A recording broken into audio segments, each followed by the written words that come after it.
Hey everyone, Tyson the Subaru Specialist from Subaru Prince George here with another episode of Subaru School. So today I'm going to be showing you guys how to operate the Proximity Tailgate that you'll find on the Outback. Now this is something they brought into the 2020 Outback and newer, everything but the base model. So Subaru doesn't have a silly kick gate to open the rear hatch. It's a proximity sensor that you block. And the reason they didn't do a kick gate is days like today, it's pretty slick. 1 foot kicking motion, if you're holding something, you could end up slipping and falling, spilling groceries, hurting yourself. So that's the reason. So first thing is to make sure that the power gate's turned on, like the proximity portion, because you can disable the proximity portion. So let me show you. It's on the dash by the driver's left knee.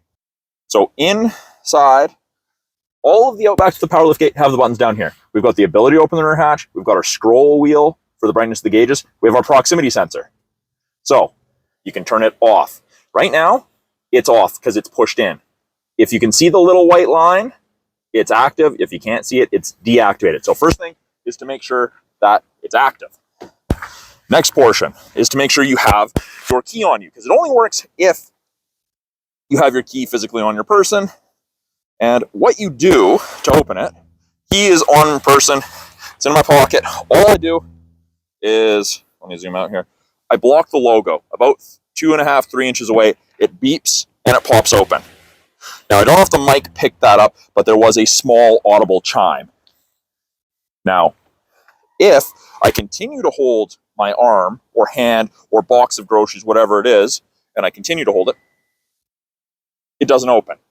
There is a small audible, it just keeps going beep. I don't know if the mic picked that up, but that is in case it confuses you with something, you're backing up, a tree branch, something, it doesn't want to open to that.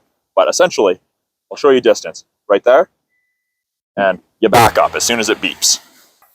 So that's an ideal feature if you're coming out of a grocery store, somewhere like Costco, they give you a big box of groceries, or your hands are full with dog leashes, kids, grandkids, whatever. But that is how you use the proximity tailgate on the Touring and up trim level Outback with the proximity tailgate. If you guys have any questions about this, please put it in the comments below. If you guys have another idea for something you'd like to see in my Subaru School series, please put it in the comments below. I'm always looking to add to this series. Again, Tyson the Subaru Specialist from Subaru Prince George. Thanks for watching, guys. We'll talk soon.